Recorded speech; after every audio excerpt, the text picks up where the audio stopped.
Oh, what's up, Game Leapers? This is Coach Ease. In today's video, we're going to be discussing the 1315 notes that came out today on Twitter. So this is a follow-up from yesterday's video. If you guys actually want to know what the changes are going to be, make sure you stick around for the whole thing. I'd love to know your guys' thoughts on some of these changes, especially the champions you main. So make sure you let us know in the comments section. But guys, these champions like getting buffed or nerfed, like this isn't really going to change you as a player, right? Like if a champion gets buffed, right, you might win like one more game in your next 50 playing them. But the big difference is like how you're using those abilities, when you're using them, what even maybe you're maxing first in certain matchups, how you're reading the enemy champion, how you're playing the lane and the jungle, of course. That's where the real challenger is, the real challenger player. It doesn't matter like what champions come and go through the meta. That's what matters. And we can teach you how to do just that on our website at GameLeap.com, where we have champion courses, we have champion guides, we have high low VOD analyses, where we analyze what Chovy does, what someone like Canyon does, what someone like Ruler and Viper do in the bot lane. We have everything you need, every learning resource to help you get there because we've done it ourselves and for others as well. So check out those links down below, description and comment section, and let's get into the changes. So first of all, we'll start with the champion buffs. There are 7 here. So for Caitlyn, your crit chance in your passive, so your headshots, this is increasing. And also the crit ratio in your ultimate is going up by 1%, so about a 40% increase here. This is really nice because of the Infinity Edge changes recently, so if you're going Infinity Edge Caitlyn, because it's dealing more damage based off of crit, this kind of enhances that, and I think it's a really nice change. Also, maybe something like Lethality Caitlyn with Collector might be good with this, but we'll have to wait and see. Caitlyn mains, I'd really like to know what you guys think in the comment section. I don't think it's going to make her super broken,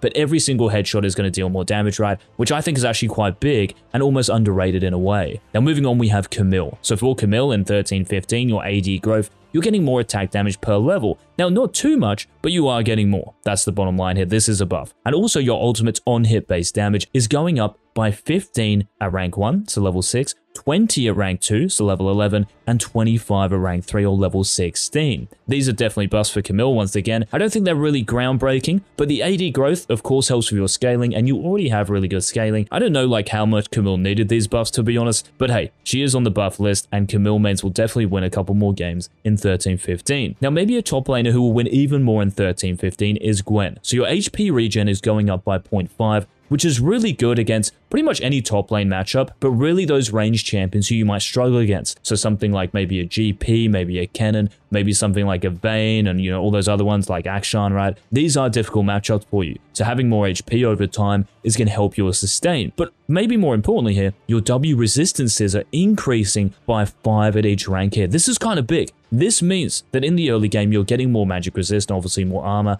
and this makes it more difficult for enemy champions to fight when your W's going. This could be a really big change, and it might even make Gwen one of the top tier, if not the top tier top laner. Now moving all the way down to the bot lane here, we have Nami, and your Q's based damage, guys, is increasing by a big 15. So this is actually a 20% increase in damage, which is big. And also your passive's movement speed is going up in terms of the base movement speed, and also the AP ratio here is going up by 5% from 20 to 25. These are nice buffs for Nami, but she's meant to be like kind of a trading champion, right? Let's be honest. So your Q's damage going up, yes, it's an engaged meta, but it's not really like what Nami is about. You probably expect to see this for something maybe like a Blitzcrank or a PyQ, right? Which they've done in the past. Nami, you'd probably expect to see like some sort of W buff in terms of the heal. So it's a little bit weird in terms of her kit, but hey, these are the buffs, and if you land a Q, it's going to be even more problematic for the enemy champions. Now, Taliyah is also getting buffed as well, so your Q's damage, this is going up by 5 at every single rank. This is important because this is the ability you're maxing first,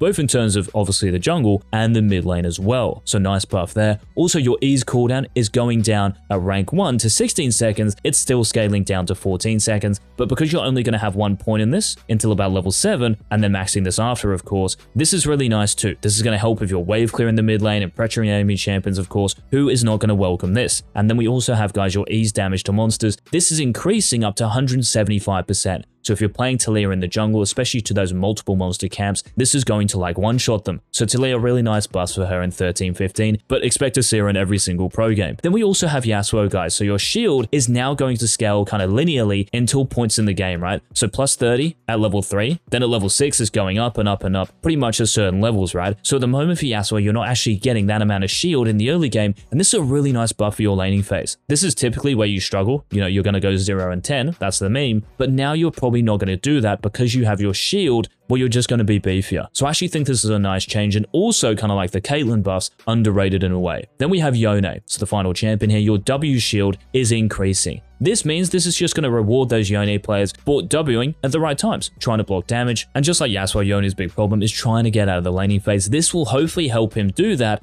with a bit more regularity. Now moving down to the champion nerfs, we have 6 of these. The first being Aatrox. So your Q's AD ratio is now scaling down to 90%, not going up all the way to 100%. It's still scaling from 60% though, of course. So Aatrox's Q, if you land it, yes, you will be dealing more damage based off the extra AD you have, right? But this is still going to do easily enough damage to keep the champion broken. So if you are an Aatrox main, I really wouldn't worry too much. Then we have Ivern. This is a massive list and we talked about this yesterday, but basically like I explained yesterday, they're trying to move Ivern away from being AP Ivern with like Night Harvester and then Magi's, and they're trying to make him more utility-based, enchanter-based, right? Which is why they increased the actual base shield in your E and took down the AP ratio in this. Again, watch our video yesterday, guys, to know exactly what that large list is about. Then we have Kai'Sa. So here, guys, they've kind of changed some of them. So your base HP is going down to 640. This is a new nerf they added to this. Then we have your Q's damage per missile. This is decreasing as far as the AP goes, so exactly the same, right? As we talked about yesterday, going from 30% AP to 20% AP, but your Q doesn't really matter too much until you evolve it, which will be in the late game of like 3-4 items, right? So you're evolving your W and E first, your Q doesn't really matter for AP Kai'Sa.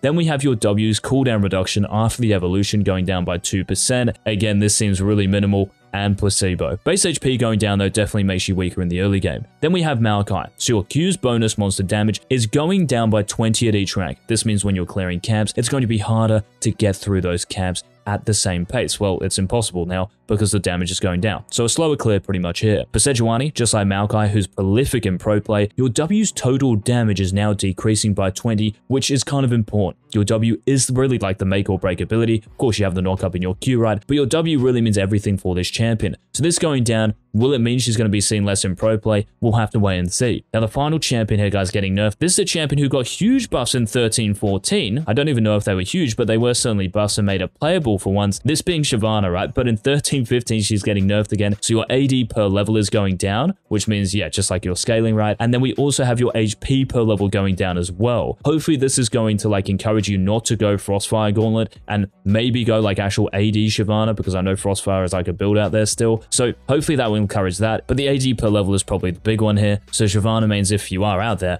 let us know in the comments section if you're kind of okay with these nerfs. Now, moving into champion adjustments, guys, for Annie, we talked yesterday about how you're getting changed. So as far as like the Tibber stats goes and the health in this doesn't honestly like really matter too much, seriously, because you're still keeping all the damage in your kit, right? And that's what really makes or breaks Annie. So you're still going to make it, bruh. Then we have Heimerdinger, and we talked about this yesterday as well. So your turret, when you use your ultimate with your Q, is going to be tankier and also deal more damage later in the game. So for the Donger, yeah, pressing R and then Q is going to be more rewarding. Then we also have Yorick, guys. So for your Maiden, you're now going to get health regen per second on this. So not only did we talk about it getting, you know, like armor and magic resist, even though the health went down on it, because you're getting resistances, it makes it tankier. And remember, Smite, which we'll now get into, is dealing less damage to pets as well. So the fact you're now getting health regen per second, this makes it really like kind of tanky. So watch out for those Yorick split pushes in 13-15. Then if we move down to system nerfs, guys, we've only got 2 of these. So I just mentioned, yeah, like the Smite on champion pets, right? That was the first one, but 2 more here. We have Glacial Augment. So the zone slow is going down to 20%. So if you're a champion who isn't hit, like you actually go along the glacial lines, you're going to be slowed for less, right? Then we also have Night Harvester getting nerfed. So it now only triggers on auto attacks, direct spells, and pets. No longer indirect effects, right? Like Ivern. So watch out for that one in 13-15 as well. So those were the changes, guys, for 13-15, the actual changes. Let us know in the comment section once again what you think of these. Feel free to leave a like on the video if you enjoyed it. And also make sure you hit the subscribe button so you don't miss our future Season 13 uploads. Thank you so much for watching. This has been Coach Cheese. Peace.